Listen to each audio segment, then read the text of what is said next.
All right, what's up, guys? VV back with another video.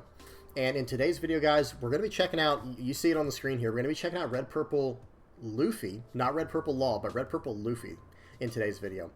So let's go ahead and get into this. You know, we got a lot to talk about. This is going to be more of my standard traditional style of videos where we do a lot of, you know, it's just going to be a Red Purple Luffy deck tech style video. Let me give you guys a quick layout and we can go from there. First up, we're going to check out a quick announcement from Bandai that came out yesterday talking about new store locations popping up. We'll talk a little bit about that. From there, we will go over to some deck lists from the West and the East. And then we will move over to the Sim.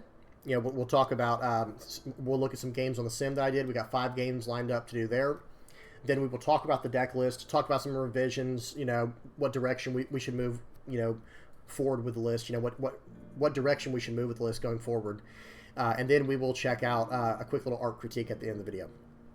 All right, so you know what you're getting into, guys. Like I said, this is kind of more of my standardized version of full-on deck tech, theory craft style video. And yeah, let's get straight into it. So first up, we do have to talk about a new store, or a bunch of new stores popping up from over, well, excuse me, for Bandai, but over in the West.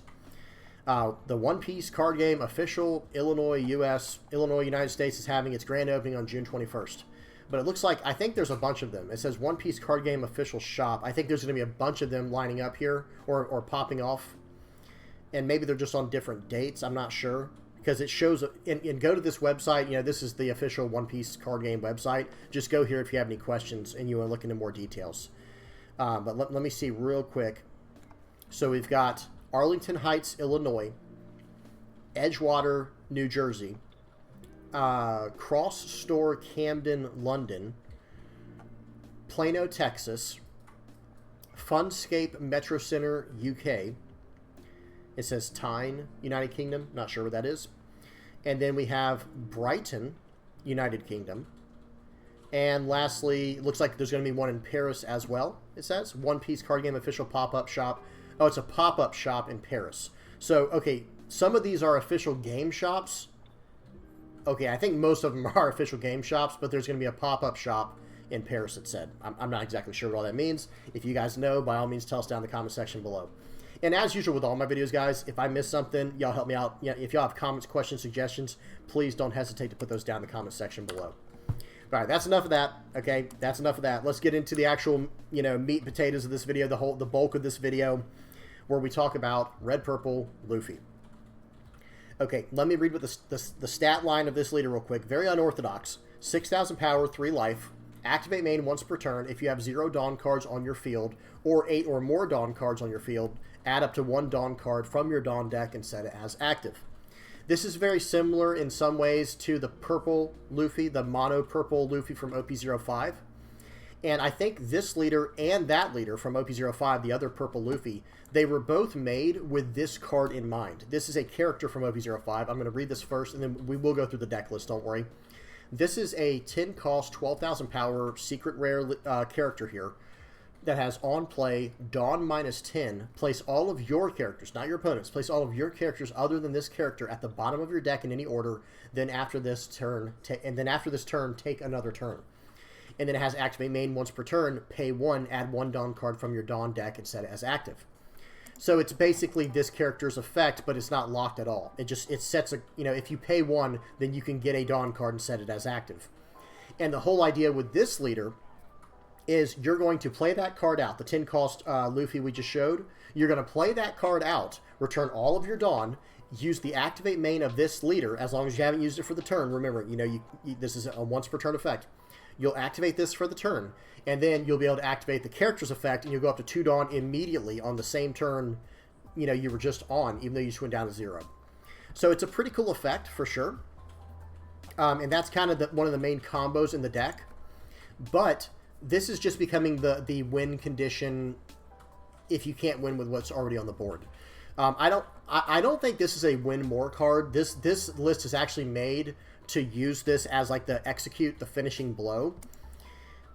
Because yes, it is running Edward Newgates, and why would you want to get rid of this card, right? That becomes the logic. However, this list is also running, and like I said, we're going to go through the list in a minute. It's running a lot of big characters that you're not going to want to use. You're not going to want to use this character's effect to get rid of those cards if you're already in the winning position. However, being able to swing with everything and then get an extra turn to swing with this card and your leader another time, that's where it becomes very powerful.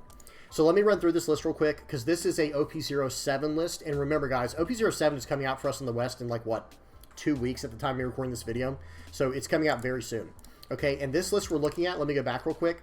So notice we are in the EB01 OP07 format of the East. This is the East that we're looking at here, guys. I'm on OnePieceTopDecks.com. Go down to ST-10 Luffy, and boom, here's the list. First place at a 128-player tournament. Okay, that's not a small tournament, okay? Look what we're running. 4 Namis, 2 Sanjis, 4 Newgate, 4 Makino. That's kind of weird. I'll talk about that in a minute. 2 Nico Robin, 3 Dragon, 4 Queen, 2 Trafalgar Law, the 4-cost blocker, 4 Eustace Kid, 3 Luffy, 2 Zoros. This is the ramp Zoro that, you know, whenever you attack, you have 3 or less life. Ramp of Dawn. 4 Boncray Bentham. 4 Sanji. This is the new OP07 Sanji. 4 Rad Beams. 2 Diable Jambes, because remember, our leader is Straw Hat Crew. And then, and by the way, so is our big guy, right? So is the 10 cost 12k. And then you have 2 of your Gum Gum Jet Gatlings. Very, very solid list. The only thing that's a little weird to me personally is the Makinos. I get it. You know, you're playing Nico Robins to pop things like, you know, 0 cost or 0 power Rebecca blockers and things like that. I get it. But at the same time, I don't know. I'd rather this be any other kind of 2K counter here. Maybe that's just me. You guys tell me what y'all think in the comment section below. I just don't see that. I mean, there's only 2 targets you can even hit in this deck with Makino. It's Nico Robin, okay, and then it's Nami.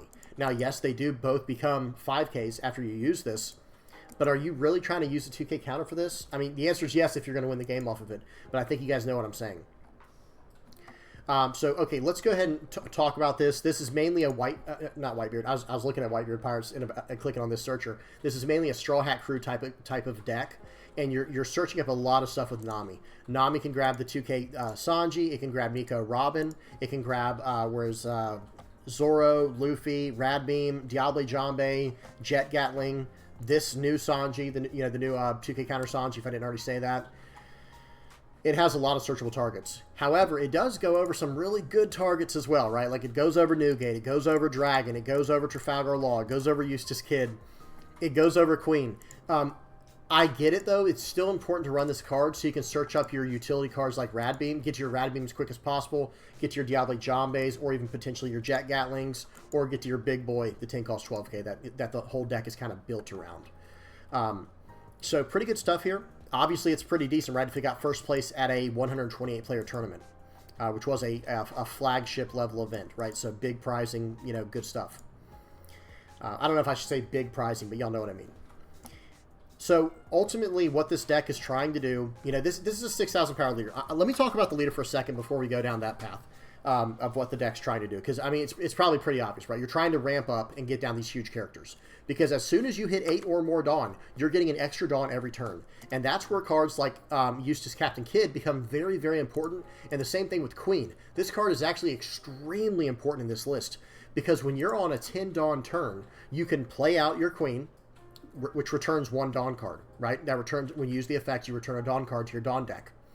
Well, now you're going to be able to use this leader's effect to bring the Dawn back into play, and it's active. This puts it in as active. So it's like you have a pseudo 11 Dawn turn. And that's huge. And it's almost more like a 12 Dawn turn, right? Because these effects cost a Dawn. So it's a very, it can generate a lot of momentum, a lot of tempo. The same thing that I was saying with Queen is true with Eustace Kid as well. If you have a 10 Dawn turn and you need to play out some cards, like maybe play out an Edward Newgate, you know, actually, well, yeah, never mind. I was gonna say it's the same idea. But if you're on a 9 Dawn turn, right, and you play out Edward Newgate, and then you also use your Eustace Captain Kidd Dawn -1, well, now you can go up 1 Dawn, and it'll be active because of your leader's effect. Like you can do it with the leader's effect, and that 1 Dawn can be used with Radical Beam. You see what I'm saying? Like it does have that extra strength there, and that's why Radical Beam is an absolute 4-of no matter what, at least in this kind of deck. Other than that, it's pretty straightforward. I like that they're running Dragon. Oh, and just to finish off on the leader, there was one more big thing I wanted to talk about with this leader. That the Activate main is fine. I'm not a big fan of 3 life Okay, it's the lowest leader we had seen up to this point. Now there's Vegapunk, but he's a 2-life yellow leader that's going to gain life every turn if he wants to. This is just a 3-life leader, but it has 6,000 power. I don't want to make the comparison. I'm not trying to say, oh, Edward Newgate's better, or oh, Red Purple Luffy's better. I don't know. I haven't done enough playtesting to know which one's better. And the red is not exactly my color, and neither is purple. I kind of stick more to the black and yellow cards, with blue being my third color. Red, purple, and green are just, yes, I will play them anytime, because you guys know for my channel I have to play every deck so that I'm caught up with all the crazy off-meta leaders and stuff like that. I play every color.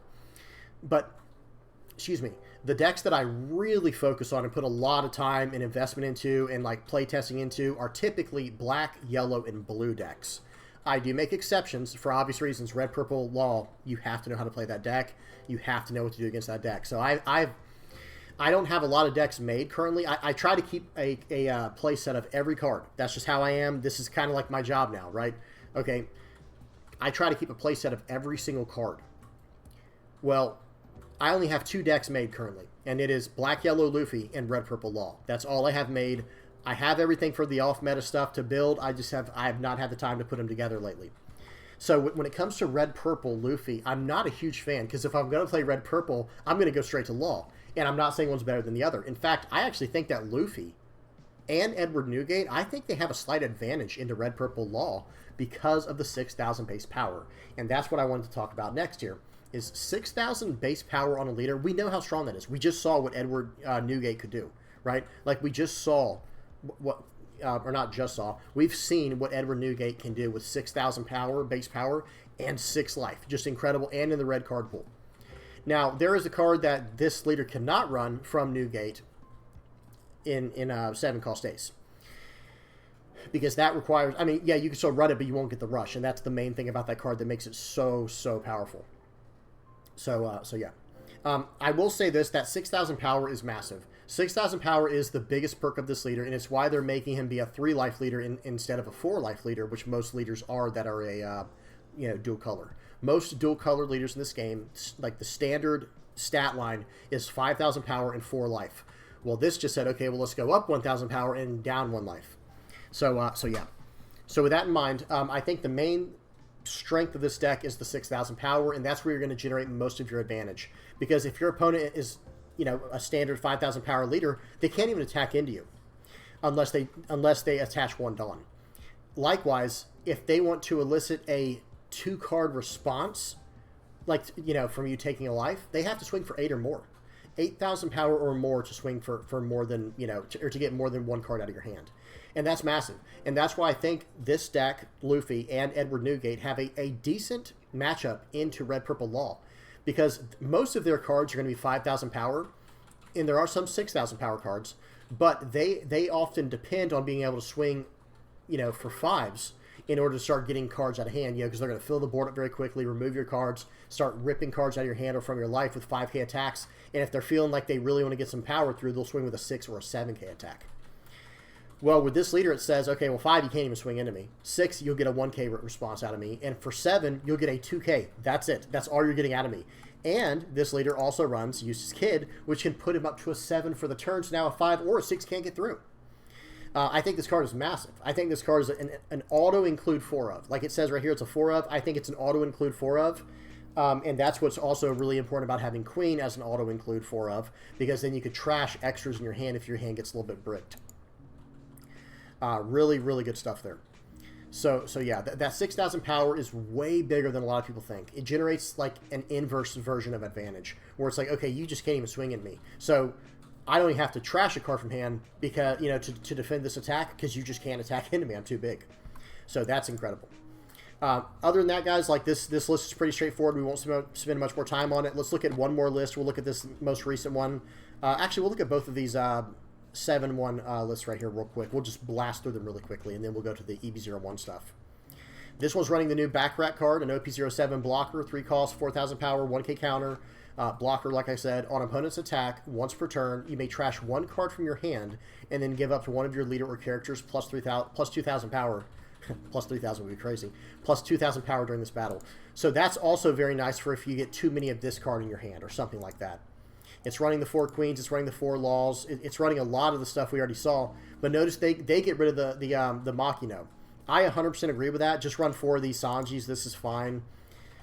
Excuse me. It's running the same exact package of events outside of All-Star Calamities. This is a 4-cost event, main, draw 1, then add a Dawn card from your Dawn deck and set it as active. It's just a nice ramp card. So that way, this deck is not running Bon Kure Bentham. It's just running this guy right here, the All-Star Calamities, and Zoro. I wonder if they're running this because they don't have... No, excuse me. The card's right in front of my face. I was like, there's no way they're not running Bon Kure. I was like, wait a second. Only 1 Trafalgar Law, I think, is a little bit low because I think this card's incredible. I've seen this card, like, by itself win games. Like, I've seen this card pretty much by itself win a game by hitting 2 cards out of the opponent's hand, and now we have a blocker on the board. What else? We got Edward Newgate, we got Dragon, you know, it's got Queen, and it's got the Luffys. Yeah, solid list. Not a huge difference, not a whole lot different here, but it is only running, what is it, 8 2K counters? Hang on, am I looking over something? This is only running 4 2K counters, guys. Wow. But, you know, that's interesting. It has a lot of 1K counters, you know, in all the cards, all the other cards we were just looking at. And maybe that's part of the strategy since you're a 6,000 power leader. They can't swing for 5. If they swing for 6, you can just 1K counter out. And if they swing for 7, you do have a few 2K counters here. Y'all help me out, guys. Am I missing a 2K counter? That's crazy. Only 4 2K counters in this list, and it went 7-1. Okay, last but not least, let's look at this one. This was at a flagship, went 7-1. All right, this one's running Shanks. Okay, instead of Dragon, this one's ramping to Edward Newgate and Shanks. And, no, excuse me, it has Dragon. It's not running the 10-cost Luffy. I really like this. I think this is very interesting because you're going to try to get this card out like as fast as possible, right? Like right on turn 3 if you went first or second. So I really do like this. This is just a 6-cost, 8,000 power vanilla card. Okay, 1K counter. I really do like that. And I like... See, here's one thing I want to say moving forward with the deck. They've already beat me to it. I like this idea way better. I like the idea of playing out Dragons, Newgates, Shanks, and just popping everything on the board, going really big, and just staying big. Whereas with the Luffy, let me go back to the list with Luffy. If you drop this card, you lose everything on the board. Like, your whole board's gone now. And yes, this is huge because it can act as like an alpha strike, right? But at the same time, I don't know. This card gives me a bad vibe. I'm just going to be honest, guys. And when I was playing this list, like I said, we're about to look at 5 games on the sim. I just got a bad feeling. It's not my style. It's just not my style. I'm not saying it's bad. I had a bad feeling about the list. I don't like having only 3 life. I like to play yellow decks where I gain life, right? Like, that's why Black Yellow Linland was like my favorite deck for a long time. I like gaining life. I don't like being stuck at 3 life and going down from there. I understand it's all built in with Rad Beam. I get it. I truly do understand. But it's just, it leaves a bad taste in my mouth. Okay, let's go ahead and look at the deck list from the, actually, I already have it up over here. Let's look at the deck list from the West. The one we're going to look at is actually this one. These were both just a few days ago. I mean, what's the date? Today's the 7th. Today is June 7th, and these were like 4 or 5. These were 5 or 6 days ago from that. We're just going to look at this big one here that got top 8 in a 1,000 player tournament. Okay, so that's when you know, and this is from the West. This is OP0 6.5/EB01, whatever you want to call it. And everything is pretty much the same as what we just saw, but it's running a few other things because we don't have Dragon yet, right? Okay, well, they're running 2 Kings. You know, we don't have Shanks either. Well, you know, they're just, well, excuse me, they're running Luffy, but it doesn't matter because what it looks like is most lists are running from the West that we saw. Those were from OP07, right? Because they had Dragon. They're basically running 4 Newgates, 3 Luffys, and 4 Dragons, or 3 Dragons. So this list is kind of just replacing that with King. And hey, that makes sense. It's a nice way to pop targets. You're still running your 4 Eustace Kids. This card makes your leader massive. 7,000 base power leader, just massive. As far as 2K counters go, this one is running 2, 4, 8. This one's running 8 2K counters. And then it's got 4 Brad Beams, 2 Diablo Jommies, and this one's running 3 of the Jet Gatlings. A lot of the ones we saw were running only 2, but hey, 3 works as well. It's running the Nika Robins. So this is a very similar list as what we saw from the East in OP07, but since they don't have access to a card like Dragon, they're just running 1 Luffy and 2 Kings. Really good stuff. I'm not saying they copy-pasted the list. I'm just saying that that's how it kind of ended up working out on paper. Okay, cool, good stuff. Let's go ahead and go over to some games on the sim. We got 5 games lined up on the sim here. Let me go full screen. Drag my face over here. Got to increase the picture there. Okay, and we're good to go. Volume is off. Speed is on 2x. Let's do this. All right, so this first matchup is against Blue Yellow Ace, which I think is going to be pretty decent in OP08. I don't think it's there yet in OP07, and this is OP07. Okay, so notice I do have Sanji in hand. This is OP07 legal cards. So he swings 7. I take it. He swings 6. Or swings 7 more into 6. I 2K counter out. I'm going to swing 4 into leader just to ramp Dawn here, and I'm going to have to play out some cards here. Like I need to get something. I need to keep ramping. Okay, swing 9 into 7. He gives me a 2K 1K. I need to get to my big boys as fast as possible. He swings 7 into 4. Beautiful. That was the best 2K counter I could have asked for. You know what I mean?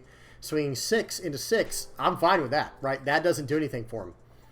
Okay, he played out the Luffy to pop my my Bon Cray Vintham. And now I'm going to play out this guy. He actually gave me some room to breathe there. So I'm going 10 into 7. He's got to give me 2 2K counters here to get out of this, which he does. Oh, excuse me. He gives me a 2K and 2 1Ks. That is brutal. He's going to use his leader effect here. I'm not worried about that Luffy anymore. Like, yes, it popped my Bon Cray Vintham very easily, but I'm not too worried about that. Okay, Rad Beam seems good. I wish I'd left the Dawn open now. But then he's going to swing 10 into 7. I'm going to have to take that, go down to 0. And I'm kind of in... I can try to go for a game here, believe it or not, with my Monkey D. Dragon. So let's see what happens. Swing 9. I'm going to return a Dawn card to go up. I'm going to play out Dragon plus 2. I'm going to... So what does that put him at? 8, 9. Swing 9 more, and now we're going to go 10. And look at that, guys. He bricked so hard. I was going to go 9, 9, 10. He was a 7,000 power leader, but we got him. We got him because of that Dragon there. That Dragon is massive, guys. It helps so much. That allowed me to swing for 9, 9, 10 on a turn where I only had an 8K and a 6K on the board. You know what I mean? Just really good stuff. And that was a pretty fast game, guys. That was a pretty fast game. He tried to race me, and once we get to OP07, we can race. Once we get Dragon, we can race a little bit. Not saying you should try to race every time, but we, you are going to be able to do that. Let me go up to 2x speed. Sound is off. We're good. Now we got a game against Doflamingo. And again, this is OP07 legal cards. And, man, this thing... Sometimes my mouse, guys, I don't know if the laser's getting old, but it starts moving and it keeps bringing up that bottom part. Sorry. Okay. Doflamingo in OP07 seems so good, guys. I can't wait to mess around with this deck. Now, this guy unfortunately got Perona after his turn turn 2 or turn 3, whatever he's on now. So he wasn't able to get the perfect curve with it. But, hey, he got Newgate into Newgate, or excuse me, Weevil into Weevil. I'm just going to start eating cards out of his hand here. I don't have any great answers here. So I'm going to go 7 to 6, give me a 2K, and I've got a pretty decent sized board. I'm a 7,000 power leader this turn, so he is going to have to invest just to attack into me. Here we go. He's going to swing 7. Okay, I don't really want to get rid of any of those cards in my hand. I take that. Okay, Nami I don't mind losing. Okay, and he's going to swing for 10. I'm going to have to take that. And he has 5 life, guys. Like, this game is not looking great, right? But that's okay. We're going to use the leader's effect here to return Dawn cards, set Dawn cards active, and we're going to start munching up this board here. My leader this turn is 9,000 power base. Okay, now we're talking like black-yellow Luffy, right? We're looking at a very, very strong leader.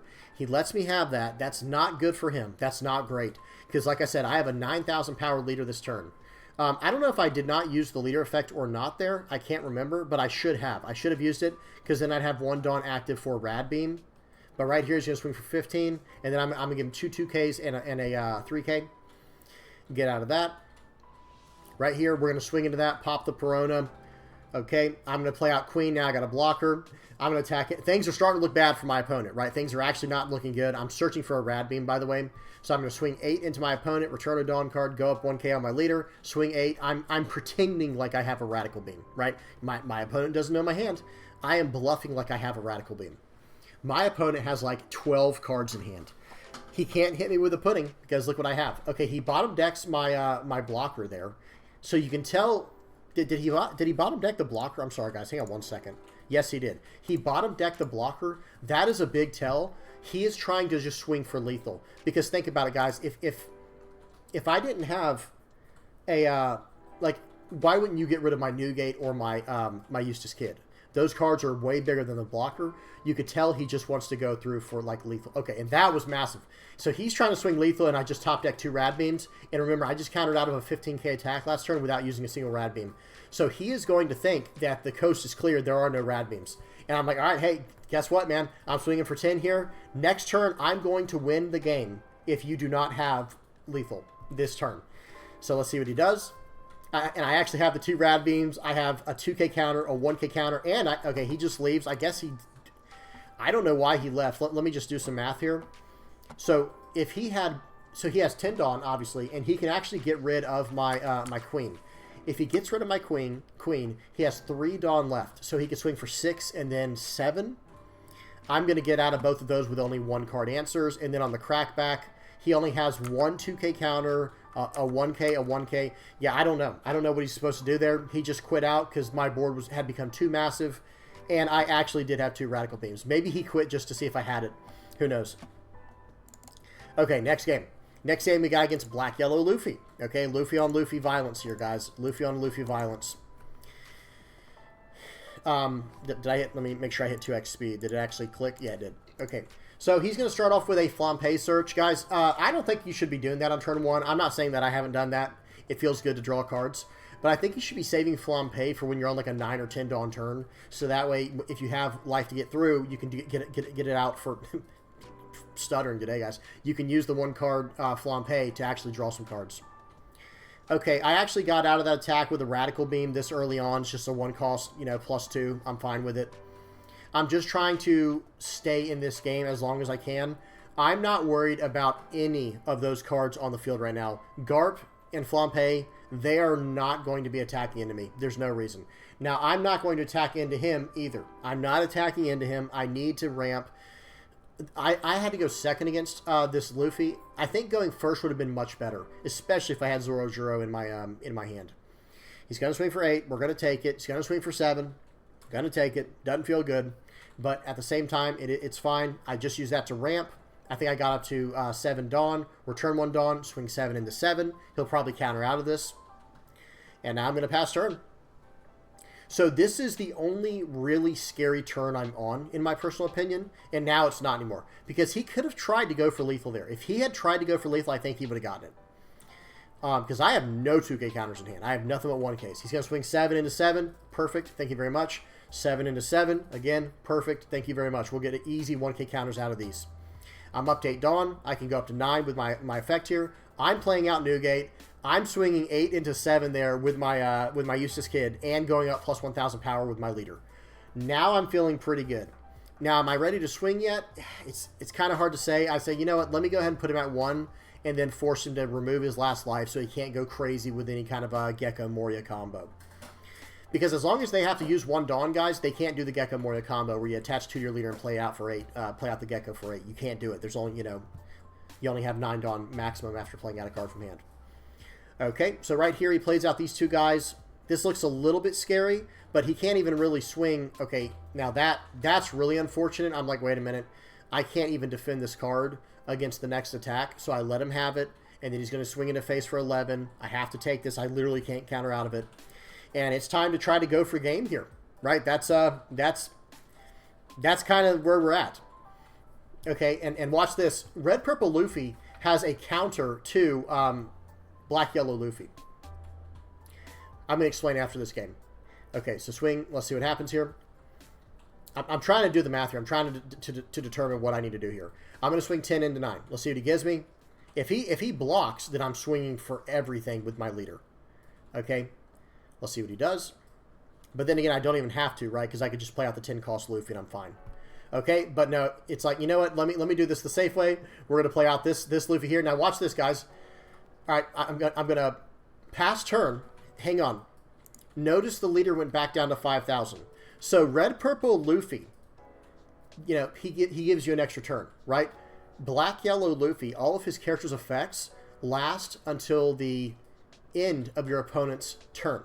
Okay. Well, I ended my turn, and now it's a new turn. So he lost the buff. So unless there's some kind of wording problem with the engine, I'm pretty sure that's how it works. I'll have to look it up later. But guys, he lost his buff because I passed turn. So that was the end of the opponent's next turn, right? Well, now it's my turn again. And I just swung for 16 and a 5. There's no way he's getting out of that one. You win. Okay. And look at his hand, too. If I didn't win that turn, guys, I was in trouble. Okay. Next one, we got Red Purple Law. And like I said, I do think that Red Purple Luffy... Sorry, guys. This thing keeps popping up at the bottom. Oh, I forgot to do 2x speed. There we go. I do think that Edward Newgate and Red Purple Luffy have a small advantage, or at least at bare minimum 50-50 into Trafalgar Law, Red Purple Law, because you're 6,000 power base as a leader. So this turn, he has to attack enemy with either all of his Dawn or probably just one Dawn. Okay, he plays out a Raise Max. I'm not scared of that thing at all. Swing 7 into me. I've got two 2K counters in hand, but I'd rather turn on my Radical Beam. That's why I took that one, by the way, guys. I want Radical Beam on from here on out. Okay, he uses his effect there, plays out Ein. That was wild, guys. I do not know if I can suggest you ever making that play right there. Because now what? I'm going to go up to well, unless he has Black Maria in hand, that was a crazy play. If he has Black Maria, excuse me, that's OP08, so I don't think, I think this is OP07 only. This was before they updated the sim. But anyway, what is he supposed to do now? He just went down to 3 Dawn, right? Or he went down to 0 Dawn, went back up to 1 from Ein, and now he's on 3 Dawn. My opponent, and you know he wants to get rid of my card there, so he's going to swing 6. Okay, I'll give you a 1K for that. Okay, swing 7. I'm going to have to give him a 2K now. Now let's see what he does. Is he going to remove my Bond Clay Bentham? No. The answer is no. That early removal was wild, guys. I don't know if I would recommend ever doing that. Okay, so let's see what happens. He takes this hit. I probably should have swung into Ein. I don't know. I'm actually just getting very aggressive at this point, though. You can tell. I go up to 7,000 power. I'm going at face here. He's going to have to swing into me for 6s. And I'm like, go ahead. Use your Dawn this turn on being able to swing into me when I have 2 life left and you're only going to have 5 Dawn to work with. Okay, he counters out of that. He sees what I'm trying now. I've made it very clear what I'm trying to do at this point. But this is an easy turn. He could swing 2 into my my Bon Carré with the Raise Max, which I'm going to let him have. I don't even care. Because that card is so easy to remove, the Bentham, the Mr. 2. He plays out Queen, goes down to Dawn. Again, he's just hurting himself by going down so much Dawn so early. People, okay, he should not have done that. Okay, I don't know. I guess he should have because it saves the Raise Max, so I can't attack into it with Nami and everything else. But I assumed he was going to try to do something this turn to protect, you know, or to remove one of my characters. Okay, but then again, I guess he couldn't because he had to play out Queen like he did. All right, this is a weird situation where, okay, so that was a play mistake. Let me explain something real quick. What I should have done is ramped a Dawn to 10 here, played out my Shanks first to pop the Shanks, or the Shariah, then use swing for 8 with my guy, with my, what's his name, Eustace Kid, returning a Dawn card to my Dawn deck, and then I can swing for 7 with my leader because of the effect. So that was just an actual play mistake. I remember making that play in the game like, oh crap, I did that wrong. Okay, but I still return a Dawn card with the effect, swing for 9. Now I can ramp back up a Dawn with my leader effect if I need to right here, which of course I just should, period. All right, and I think I do that right here. Oh, swing 7. 7 into 5. He's going to block that with Shariah. Like I said, that whole entire interaction should not have been possible. It was just a bad play on my part. It was just a straight-up misplay. Okay, and now look, what's in my hand? Like, I have nothing more I can do. I have literally nothing more I can do this turn, except, play Sanji. I should have absolutely played out Shanks that turn. Or another option, so that my opponent doesn't know what I'm doing, another option I could have done was swing for 8, return a Dawn with my my guy, with Eustace Kid for the effect, and then ramp a Dawn afterwards to go back to 10, and then pop something with my Shanks according to whatever his action was from there. Okay, so right here, they play out another Shariah. That's a nice card. You know, it's a really good card, but it's not going to, you know, it's too defensive for what's going on the board right now, I feel like. And that's where I think the 5-cost Eustace Kid and the 5-cost Queen are just a little bit better, because, like, offensively, I don't know. Shariah is just as good offensively, never mind. Okay, at least if you're swinging into the leader. So he plays out a Sanji. He's just going hyper defensive. I'm not going to make the same mistake twice here. Shanks is going to pop the big boy there. I'm swinging for 8 at face using the leader's effect. I don't know what I'm doing right now. Yeah, it's swing there, return a Dawn, then I can return the Dawn with my leader and swing for 8 more.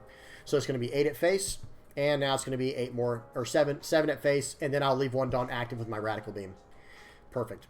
Okay, that turned into being completely perfect, and I don't play red very often, so I'm not like the best Rad Beam, coordinator. But that, okay, I don't know what they were trying there. They just quit. It didn't matter what they did, to be honest. If they swung that 7 into my face, I can 2K counter out. There's no way they're getting me this turn, and there's also no way I'm going to let them get my guys this turn. So GG, that guy, he got cooked at the end there. Unfortunate for him. Okay, last but not least, we got black, mono black OP07 Lucci. There we go. And I do think this is probably like one of the better matchups against Luffy, because they can actually pop my biggest characters. I think like any kind of mono blue deck going forward, like Boa Hancock, or any kind of black deck with like Rob Lucci, and maybe even yellow. I don't know. I think Enel will probably have a decent matchup into red purple Luffy, as long as it sees its Rygos or Kingdom Comes, whatever you want to call it. It just has a decent matchup into it. So right here, I'm going to be a little bit aggressive. I'm going to swing 7. I just played out a Boncrate, Mr. 2 Bentham. He played out a Kumadori. So I'm assuming this is some kind of Eridor version of the deck. Like, that's what's going through my head immediately. Which, now, the Eridor version of the deck, I feel pretty good against. But, like, there it is. Yeah, there's Eridor. But if this was, like, a full-on removal standard version of Rob Lucci that we've seen, like the control variants, then I think Red Purple Luffy has a pretty strong advantage against, well, excuse me, I kind of mixed that up. Against the control version, I think the control version of Lucci is a little bit stronger into Red Purple Luffy, like maybe like a 55-45. But like the Eridor tempo version, I think Red Purple Luffy's probably like 60-40 or something, I'm not sure. And you guys tell me what y'all think in the comment section below. Okay, swings into my what's his name down there, Mr. 2 Boncrate Bentham. He can have that. Plays out Rebecca. So again, he is just filling his trash up right now. Okay, and then he's going to play out Sabo, give everything protection, play out Spandam afterwards because he probably drew it with the Sabo, trashing more cards. 6 into 6. I'm going to 2K counter out because I don't have any good 1Ks. And here we go, guys. Like, I've got a big turn here. I'm going to swing 6 into this guy, and then I'm going to swing more into him. All right, we're going to play out this guy. We're going to swing 8 into him this time. You know, Newgate is really, really good into anything that requires a lot of tempo, because it says, oh, you're trying to fill out the board? Okay, well, good luck swinging into an 8,000 power leader, or like a 9,000 power leader if I also have down the Eustace Kid. Excuse me. Okay, so another Spandam. I don't know what he's searching for, but at the same time, I know that he's in a little bit of trouble right now, because I've got, you know, I still have 2 life, and we're approaching, like, it's his 9 Dawn turn. So he plays out One-Legged Toy Soldier. He's going to -3 to my Gene Bart. He's going to pop that with Lucci's effect. And now, if he wants to swing, he can only swing with 1 character, and it would have to be his blocker. He can't even swing. Yeah, that's kind of weird. That's kind of weird that he would do that. I would have probably swung into that with my guy first. Okay, so he does. He swings 8 into me. With that character, I give him a 1K counter. And in this situation, there's quite a few options. I'm going to tell you what I should have done, because I think I messed this up. Okay, I think I'm going to play out the Newgate, but I think I should play out Dragon. Okay, pause. So what I think I should have done there is with Dragon... Okay, well, I don't know. This is a safe play as well. Playing out the Newgate is still a safe bet, but I should have left 1 Dawn open to threaten a Radical Beam. But I think what I should have done is just like played out Dragon and just, you know, smash into this Newgate here, or with Newgate, smash into Sabo, popping one of these 2, maybe pop the Rebecca, and then swing Dragon and my leader to the face. So drop him down to like 1 life and clear out 2 cards on the board, where he's only going to have really 2 attacks next turn anyway. But this is safe as well. This is another safe bet. But I just wish I had swung into Sabo. That's the one thing I wish I had done while leaving 1 Dawn active. That was a slight play mistake in my personal opinion. Because I'm still pretty vulnerable. Like, I mean, this guy, if he swung 8-8-8 or 8-8-10, which I think he could do 2, 4, 6, he could swing like 8, 9, 10 and actually win the game right here. Well, actually, no, he can't. I'm sorry, because I can 1K counter out. What am I talking about? And I have 2 cards coming out of life here. So he plays out a blocker. Let's see if he swings with his blocker this time. Let's see if he, well, excuse me, now he has to swing with the blocker, or he can't. Okay, no, I forgot he had Lucci. 1K counter out. Now I actually get the Radical Beam, and it's time to just go face, right? I think it's time to just go face. He has 1 card in hand. So it's going to be 10. 10, he gives me a blocker. Now right here, I'm going to play out a dragon. Put 2 on there. I'm going to swing 9. There's no way. He only has 2 cards in hand, so he'd have to use a blocker and 2K counter to get out of that. And now I have I have a Rad Beam in hand. So I was going to say I almost clicked both of them. Well, I don't know why I would do that. Yeah, swing 9 at face. He's going to have to give me a blocker here. Theoretically, he's going to have to give me a blocker. Okay, and now it's his turn. He probably, like, it would have been probably good if he could 2K out with the blocker, but that's, that's if he had the 2K counters. Okay, and he just gives up. Notice I'd almost decked him out of the game, or did I? Hang on. Did that deck him out of the game? Look at this. He plays Spandam, and he loses his entire deck. Watch. Hang on, let me play it. That's going out with style. You got to give the man credit. That was going out with style. He just decked himself out of the game. He said, "You're not going to beat me. I'm going to beat me." That's awesome. Really cool stuff there. That Lucci list, not highly recommended on that list, but it's also not horrible. The Air Door version, I think, was always just a little bit weaker, though, to be completely honest with you guys. That's just my own personal opinion. All right, so here's the list, guys. As usual, I always cut out the leader whenever it tries to go down to the bottom page. This is the list that I was running. I only made a few slight modifications. Let me let this load in, and let me let it load in the purple cards. I'm running 1 of the 10 cost Luffy. Hang on 1 second, guys. Let this load in. Come on. There it goes. Okay, we're there. So I am running just 1 of this Luffy. Yes, you can run more of them if you want to. Because I think the formula is kind of like, I think it's like 4, 8, 11. I think 11 is what most decks were running of the huge cards, the big cards. Because most lists were running 4 Newgates. Most lists were running 4 of the Eustace Kids. And I believe most were running... Actually, I think it was 4, 3, and 3 is what it was. It was like 3 of the Dragons and 3 of the Luffys. So I'm probably running like 1 or 2 too many, to be honest, of the big cards, especially running the 4 Eustace Kids. But guys, it gets to a point where, like, once you're dropping these big cards after big cards after big cards, it just goes absolutely crazy, guys. Like, you just get so big. You know, you go up to 8K with this guy. Every turn, you're going up to 7K with this card. And if you combo them, you're going up to 9K for the turn. It's a lot to try to swing through. Really good stuff there. But I will say, overall, I do like Dragon. I do think this is the direction going forward with the deck. As we saw from the results, it seemed like that was working out just fine. And yeah, I mean, I don't really have a whole lot to add. I think the list as is that we saw from those lists, if you stay around that formula, because let me bring it up one more time. Excuse me. All right, let me see. Where is it? 3 Newgates. Then this one didn't have Dragon because this one was from OP0 6.5. But 3 plus 3 is 6. Well, this one's only running 9 altogether. So I think if you stay in the ballpark of like 9 to 10 characters that are 8 cost and higher.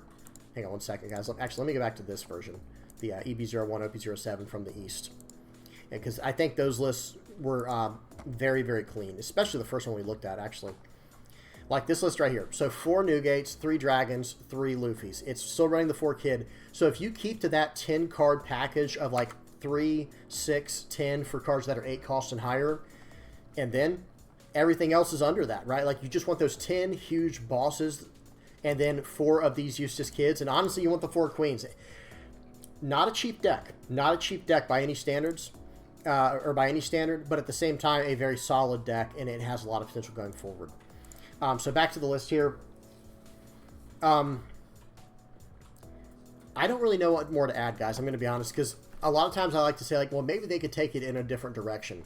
But the truth of the matter is this leader. Can you guys see it okay? Hopefully y'all can see it decent with the resolution. This leader is all about ramping to 10 Dawn, and it is all about generating advantages once you're at 10 Dawn. And that's where this card helps you generate advantage, because you're returning 1 Dawn back. One card that I would like to fit into this deck is the 4 cost blocker. And honestly, like maybe going forward, I'll do that right now. I think that this card should go in the list. The 2 Trafalgar Laws. I just think it should be in the list. And I also think going up to at least 2 of these Jet Gatlings is the way to go going forward. Like, who knows? Maybe we get rid of the Gene Bart. Let me see something real quick. Bring up the events here, and I'm going to bring up the Jet Gatlings. Where's that card at? Go up to 2 of those, and maybe the Diable Jambe. You guys know me, man. I like to try all kinds of crazy stuff. But as far as, like, balance goes for this list, I probably... The way that I'm building this deck currently, I need to go down. Like, let me go down 1 Shanks. Maybe I even go down a 2nd Shanks. Or 1... Yeah. I'll go down 1 Shanks, and that way I can have that Luffy there. And then I can actually just go up. Let me go... I already have the Bon Carrés? Maybe I go up to, like, 4 Laws at that point. I don't know. It's hard to say. Y'all tell me what y'all think in the comment section below. But I think this basic list here is very solid, exactly the way it is. You want your Namis to be able to search up 2K counters like Sanji, and I'm running the Franosuke. We saw one list only had 4 2K counters. So maybe there's an argument to go down like some, you know, like maybe go down 2 Franosukes, go down to 6 2K counters, and then go up 2 other cards somewhere else, like two 1K counter cards like this. Because you still want your 1K counters, and you don't want to trash your queens. Like, that's... Even though, yes, this is a 1K counter, you really don't want to trash this card. Whereas this card is easy to trash later in the game. Same thing, like early in the game, you want to play your Bon Clay, or your Bon Cray Benthams, and your Zoro Juros. You want to play these early on in the game. Same thing with Nami. But after turn, 2, turn 3, after turn 2, these are 1K counters for you. Like, for the rest of the game, these are just straight up 1K counters, guys. They're just so good at that. But you want these blockers. These blockers are nice. Now, yes, this is a 2K counter, but this is a last-ditch effort, last priority blocker. But going forward, I think this is kind of where I would like to be at. I'm not a huge fan of losing all my Dawn when I'm already ramping to 10 Dawn to get these incredibly powerful characters on the board. Now, I do think it is solid as an OTK-style card, and maybe there is an argument to go up 1 more of these. Like, maybe there is an argument, what I have 4... I have 10 of the 8 cost and higher characters currently. Maybe I move these around. Maybe I go down 1 dragon and go up 1 of these Luffys, because I feel like this card against Black Yellow Luffy is just insane. That was something I wanted to look at. Hang on 1 second, guys. Let me bring up. I'm just gonna bring up Sabo. This card right here. So check this out, guys. All of the 2 cost cards read this. You may trash this character, reveal the top card of your life. If it's a 5 cost Sabo, you may play it. If you play it, up to 1 of your leaders gets plus 2,000 power until the end of your opponent's turn. Okay, no problem. With this card, you end the turn. Like, okay, I'll just end my turn now after playing out this card, and now your leader loses their power buff, and now I get to swing in with all my other stuff. And like you guys saw, if I swing in with everything first, like swing in with Newgate first, swing in with this character, and you know, you can go about it that way, where like you still get all the value of your cards on the board, but then you rip their effect off for the next turn. You're still going to swing for, what is it, 9 with this card, and 12 with this one. And if you have the Diable Jambes, you're going right through blockers. Like, nice Sabo, right? That's a nice Sabo you've got there. I'm just going to go straight through it. So I do think this deck, like, let me just talk about a few, like, pros and cons. Like, I think this has a very strong matchup into Black Yellow Luffy. I think this has a very solid, not strong, but a solid matchup, like a very good, like, solid matchup into Red Purple Law. And I think it's also probably pretty 50-50 into... Newgate is probably slightly Newgate favored because it has the 6 life that it's going to be able to go through. It's like begging you to attack him early, and you have to attack him early anyway.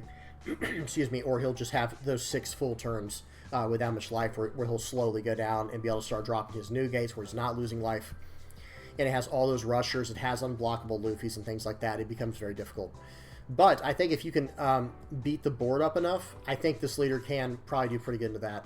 Now, I do think it will struggle a little bit to high removal decks. Decks that can just pop your Newgate on the turn you play it. Yeah, that's not going to feel good. The nice thing about Dragon is he gets his effect right away. And yes, you do get the effect of going up to 8,000 power for the turn, but what your opponent's going to do, what your opponent's going to end up doing is just popping your Newgate and passing the turn back without even swinging, probably, while establishing something like a Gecko Moria. Whereas Monkey D. Dragon says, okay, going to swing for 9, going to swing for 8, just right away on just like an 8 Dawn turn. And probably, you know, it could be even more than that. Shanks at least pops something, so I don't know. Maybe that ends up being the plan where you just go 3 of everything. But no, see, you can't do that. Then I think it'll become too inconsistent. Because I think Newgate is the absolute best card for what this deck is doing. yes, this is, you know, the Luffy is good for the alpha striking, but Newgate is what you want to have down. You want your Newgate down to protect your board and to protect your leader and to present a threat that your opponent probably can't deal with unless they're running black or if they're running blue with what's it called, red rocks. Or yellow. See, Enel I think will be a tough matchup for this deck. I don't know. I didn't run into any Enels on the ladder, but I think Enel could be a pretty tough matchup for this deck. Jewelry Bonnie might be kind of tough as well. See, and that's where you want to go up your shanks. So you just start popping cards right when you play it. Just pop this card, pop that card. That's where it becomes like, it's going to be hard, guys. You're going to have to really like gauge how things are in your meta. But I will say this. I think it gets, I don't know. Jewelry Bonnie's probably not as bad as I just made it sound, because as long as you get them to like use out their effect and then you can like chain it with a Luffy, then you're probably fine. See, so right away, guys, I am just going to do that real quick. Whoops. I forgot to take off yellow. Sorry, guys. I'm going to take that off. Bring up red and purple. And maybe you go up. Maybe this is what ends up being like 2 Shanks, 2 Dragon, 2 Luffy. And then 4 Newgates because it's just that strong. You're still at 10 of these big, powerful cards. 51 cards is still in the deck. But like I said, I would probably mess around with Franosuke as well. Because like we saw, one of those lists did not even have but 4 2K counters, unless I miscounted. And if I did miscount, I'm sorry. But these 1K counters with a 6,000 power leader and probably oftentimes a 7,000 power leader, that's not exactly the worst thing in the world. That is not the worst thing in the world. All right, guys, that's enough of that. That's about it for that. Let's go ahead and check out Issho. We're going to do a little art critique now for those who are interested in that. If not, you know, have a good day, right? But for us art nerds, we got to talk about a pretty interesting piece here. So this is OP05 Issho, 6 cost, 6,000 power, 1K counter, that card from Navy. It's not really a well-known card. And I think, you guys tell me if y'all know, but I think this is based off of a character from an old school black and white film called, I think it was Zatoichi. And I'm going to bring it over here because I thought it was so interesting, because I used to watch this randomly. This right here. And y'all tell me if this is what Issho is based off of. Issho. I see like there could be some similarity there. But this was like, this is Zatoichi guy. He is a blind masseuse, right? Like someone who does massages, but he's a swordsman. He's an expert swordsman from Japan. It's like, it's this old school show or series. I don't know what to even call it, but it was really interesting back in the day. And this card, let me minimize this now. This card reminds me of that. There's got to be some kind of influence from that. Y'all help me out in the comment section below if I'm close to something. Okay, let me minimize the card a little bit so we can zoom in better. So this card, going to the art. The hands are done very well, but not as well as what we've seen in some of these others. Some of the other pieces that we've looked at. Let me bring out the marker.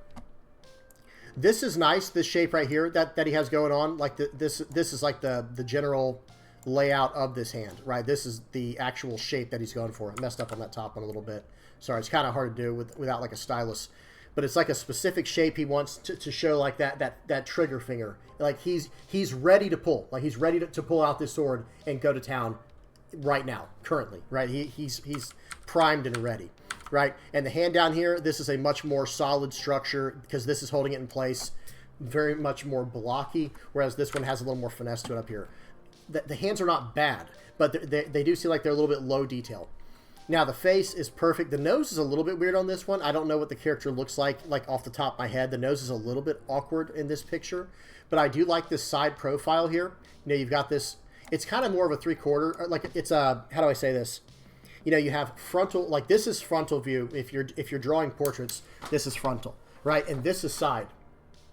But then there's 3/4. 3/4 like this. And that's kind of what we're seeing here, and it's done very well. That is I would say that is the hardest one to draw. Drawing a side profile is not quite as hard. Drawing frontal is actually easier than you think because your face is lined up very symmetrically. Usually, there are you know, people with unique faces out there, of course. But then, you know, the 3/4 profile is very tough to draw, but it's executed very well. I love the scars on this. That looks really good. Now, this guy's collar, I don't know if this is intended or if this is how it is, because, again, I can't recall everything off the top of my head. I try to do these just very, you know, on the spot without a ton of research. Let me bring up my marker again. Notice how this collar is. It is like a brick wall. I mean, like, it is not like a collar, like, you know, like if I were to pull my collar up on my shirt, okay, let me pop my collar for everybody, right? if you pull up, you can't even see it, but it's very thin. It's fabric. But his, okay, I gotta put the collar back down before we keep going. Okay, but this collar is just like an actual piece of armor or something. I don't know what is quite going on there. It's very interesting. And y'all tell me if that's actually meant to be like that, or if that's just, you know, the artist's style. Now, with this character, I do know he has, spoiler warning, I know he has gravity powers with his Devil Fruit, so he's able to do special gravity abilities, and that's what we see in the background here. Hang on. Back here with this meteor, let me make this white so we can see it better. Okay, let me make it that neon green. That's always the best one to go to. I don't know. Whatever. He's slinging down meteors with his ability. And one thing that's interesting about this card, we've seen cards in the past, especially like through these art critiques, where like the attack is coming at the viewer. With this card, it's actually more of like it almost gives me the vibes of like a video game character selection screen, where you have the profile, you know, the side or 3/4 profile of the face. He's got his sword here. Let me try to move over. He's got his sword in his hand. It's almost like a character selection menu, right? And then there's a little bit of stuff going on in the background, like what we saw back here with the meteor. Really cool stuff.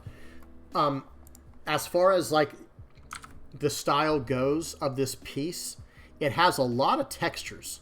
I don't know if that's just the resolution of this actual picture that I got. I got it off the Bandai website. But the actual, when you look at, hang on, let me go to select. There we go. Okay. And big shout out to the artist too, however you say that name there. What is that? Hidano? Cantonero Hidano, whoever that is. And sorry if I totally butchered that, which I'm sure I did. But as far as the actual style goes, really strong use of colors. Even though there's not a lot of colors going on, it's just like mainly some browns, purples, and like some tans, everything in between yellows. But look at this, guys. You see this, like this, let me get the, like this portion right here, like look at this one piece of hair right here. It has like 5 different kind of like color changes going on, from your yellow to your gold to like a tan to like a brown. And that's a really nice use of shading with colors like that. Very, very good stuff there. Let me bring the select out.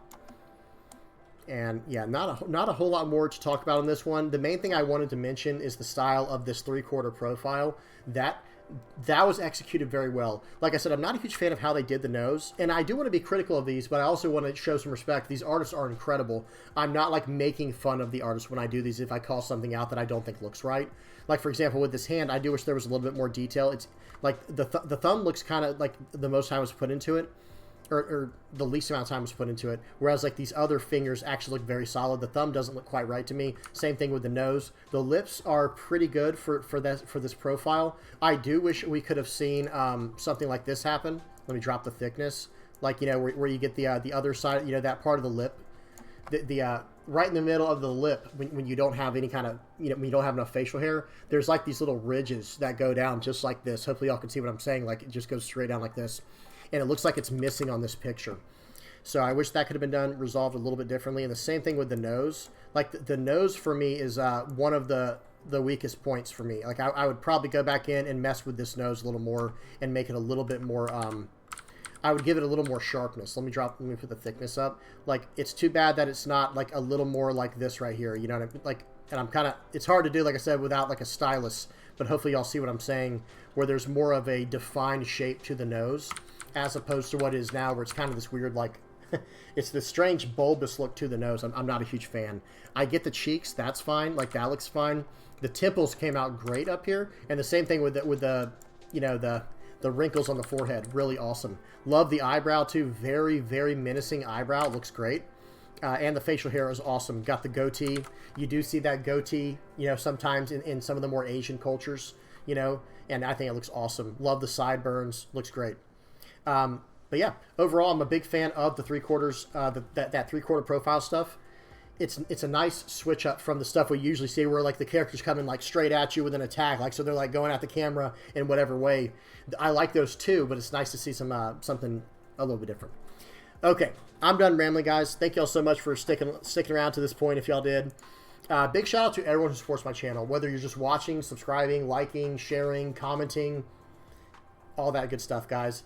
I think I mentioned earlier in the video, if I didn't, come hang out with us on Discord. The Discord link will be in my About Me on YouTube or in the general description. We're always having people in there. We're always talking about One Piece, guys. One Piece, whether it be the anime, the manga, the cards, theory crafting, you name it. We're always talking about crazy stuff in there about that, and just trying to keep the chat lively and having fun in that way. All right, guys, that's it for today's video. Again, thank y'all for coming by, hanging out with me, listening to this old man ramble on. Please do not forget to like and subscribe if you've not already. And until next time, peace.